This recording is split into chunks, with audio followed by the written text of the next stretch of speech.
with your initial reaction to the verdict. Yeah, my initial reaction, I think, like so many of us, was a collective sigh of relief. That finally justice would be served in this case. And I think that State Attorney General Keith Ellison, former member of Congress, said it best when he said this was accountability, which reminds us that we still have a long road to go towards real justice. So many of us put the burden of every case that was not ruled in our favor on Derek Chauvin. And I think it's reasonable to understand, but you consider that just 10 days ago, Dante Wright was killed 10 miles from where this trial was taking place. You consider that just minutes before the verdict was even read, Ma'Khia Bryant in Columbus, Ohio, was shot and killed 3 times in the chest. A 16-year-old black girl who, and the officer had been on the scene apparently for 20 seconds. Right, so it's really hard to even see something like the Raiders tweet where they say, "I can breathe."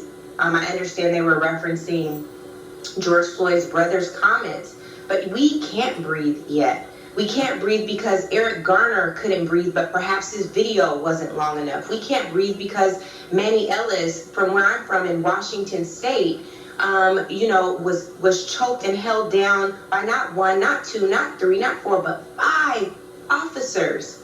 And there's still no accountability from him. That event happened last March, before George Floyd, right? And so we can't breathe. We can't relax. We can't allow this one verdict to be justice for every black life who mattered and didn't ever see justice. And perhaps the perpetrators never even saw the inside of a courtroom. Angela, thank you for being on the show. Let me make a statement and then I'm going to ask you a question, because I want to say something to white folks out there that have a difficult time understanding where black folks are coming from when we talk about police brutality or brutality on the part of some law enforcement officials, whatever way you want to say it.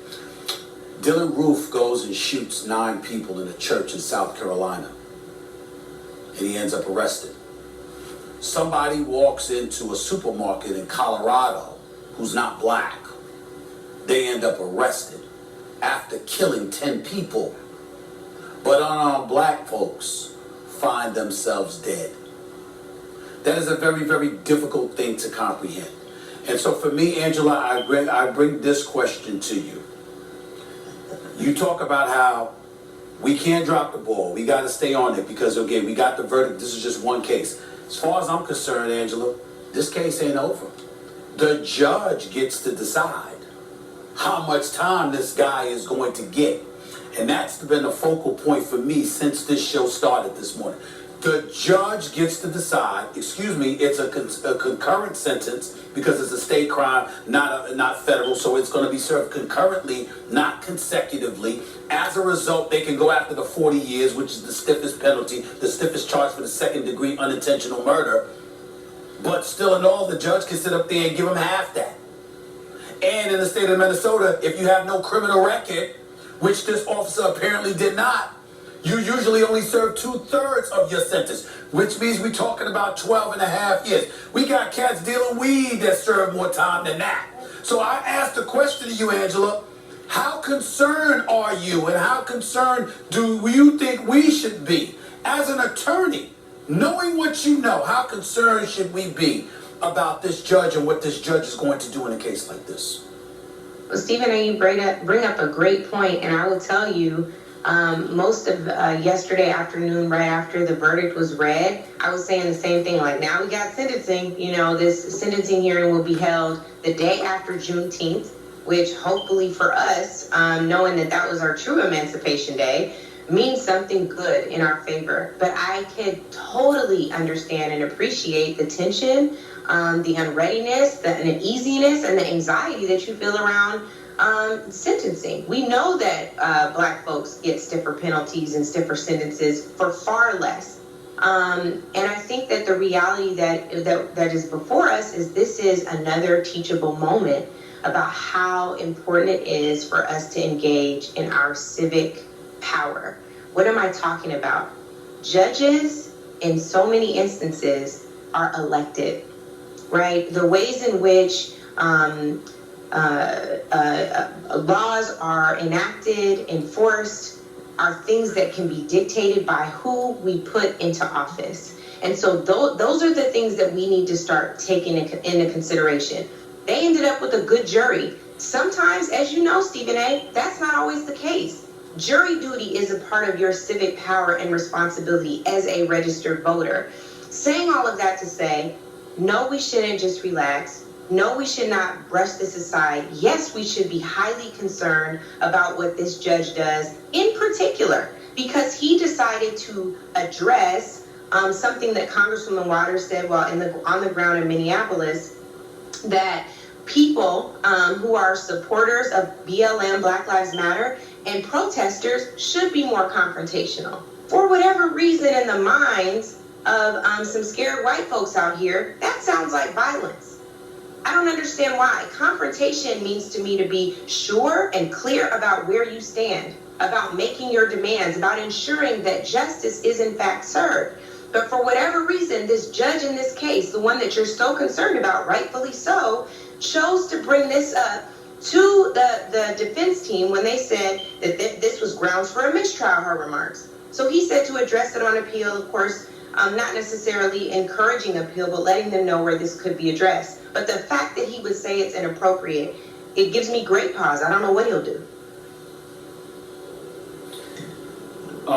The original statement out of Minneapolis was that a man died. By the way, it's nice to see you again, Angela. And good to have you on the show. The original statement out of Minneapolis was that a man died as a result of a medical complication after a police interaction.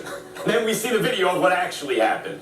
So the idea of mistrust from African American toward law enforcement is there's a long history there. There's also a history in this country of disenfranchising and limiting black power, both at the ballot box, obviously starting with slavery, but certainly during Reconstruction and Jim Crow and purging black people from voter rolls and all of that.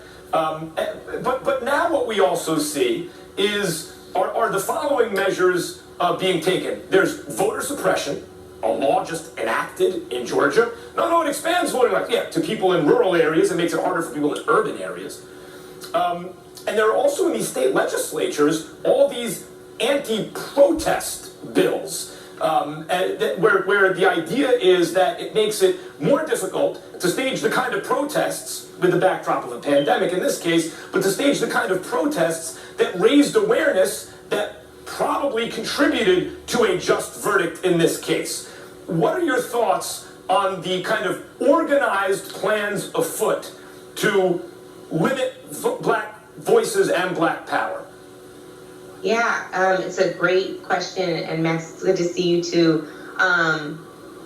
The first thing I would say is addressing just the point that you raised around a man died, right? So often what we've seen in this country is that even with video, that's not good enough. There was a meme going around on social media last week that said, ain't nothing changed since Rodney King but the video quality, right? And that's something that we really, really have to wrestle with. The fact that ain't nothing changed about oppressive state laws, local ordinances, and federal laws haven't changed much either. The fact that folks who are white supremacists, racist, having some type of implicit bias or discriminatory issue, but a part of the oppressive system, continue to find innovative and creative ways to oppress and suppress not just black power, but the power of a number of people of color and women and folks from the LGBTQIA community.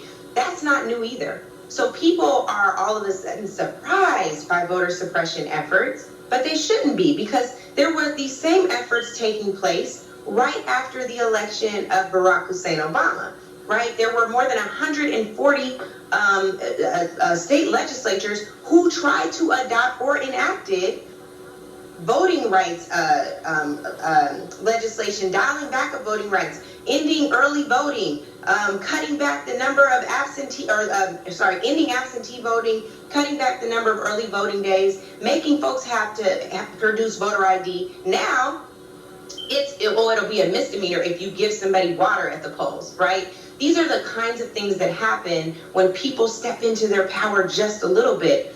Nothing has changed around protesting either. If it wasn't the law in the book, it was the baton on the back of someone's head. The person I'm thinking about right now is John Lewis, who was just fighting to ensure that Black people could vote like everyone else. And I'll just add this, thank goodness that Darnell Frazier stepped into her power, the 17-year-old who was threatened by Derek Chauvin, and I mentioned this at the top of the show, because I don't think we would have this verdict without having that video. And you shouldn't even have to have the video to begin with, but it is what it is. Angela's sticking around here with us. So when we can return here on First Take, I also want to mention this. Jazz star Rudy Gobert shared his thoughts after the verdict. Let's hope that one day justice for all will feel normal and not like a celebration. We'll be right back. Justice was served.